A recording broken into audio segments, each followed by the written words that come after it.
नमो नमः संस्कृतम। अभी हमने देखा था, पिछली वीडियो में देखा कि अर्थोपक्षेपक 5 प्रकार के होते हैं। विस्कंभक, प्रवेशक, चूलिका, अंकास्य और अंकावतार। हमने विस्कंभक के बारे में पढ़ा। अब आज हम देखते हैं नंबर 2, प्रवेशक।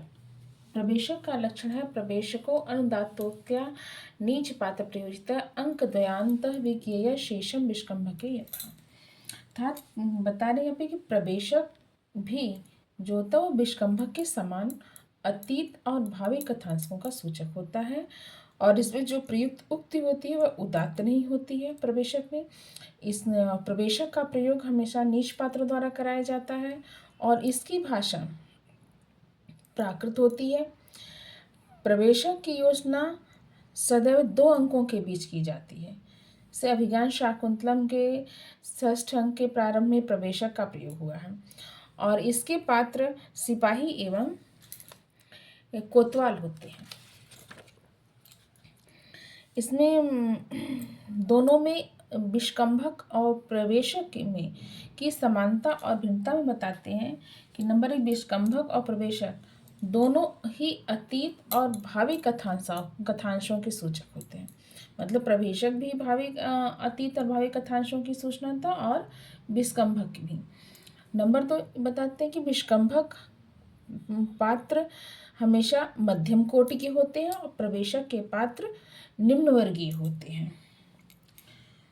और नंबर 3, विस्कंभक की भाषा संस्कृत या संस्कृत प्राकृत दोनों होती है। संस्कृत भी होती है और संस्कृत प्राकृत भी होती है, किंतु प्रवेशक की भाषा वह प्राकृत होती है और निम्न कोटि की होती है। जैसे मागधी, शकारी, अभीरी, चांडाली, पैशाची आदि ये सब निम्न कोटि की भाषा होती है। और नंबर 4 कहते हैं कि विस्कंभक का प्रयोग नाटक के प्रारंभ में भी होता है और 2 अंकों के बीच में भी हो सकता है विस्कंभक का प्रयोग, किंतु जो प्रवेशक का प्रयोग होता है उसका प्रयोग केवल 2 अंकों के बीच में होता है, प्रथम अंक के प्रारंभ में और अंतिम अंक के अंत में इसका प्रयोग कभी नहीं किया जाता है। और विस्कंभक, शुद्ध विस्कंभक, मिश्र विस्कंभक और प्रवेशक में अंतर यह है, शुद्ध विस्कंभक मध्य पात्र और प्रयोजित होते हैं और इनकी भाषा संस्कृत होती है। मिश्र विस्कंभक जो होते हैं वो मध्यम और नीच पात्र प्रयोजित है, इसकी भाषा संस्कृत और प्राकृत होती है। और प्रवेशक जो होते हैं वह नीच पात्र प्रयोजित होते हैं और इनकी भाषा केवल प्राकृत होती है। धन्यवाद।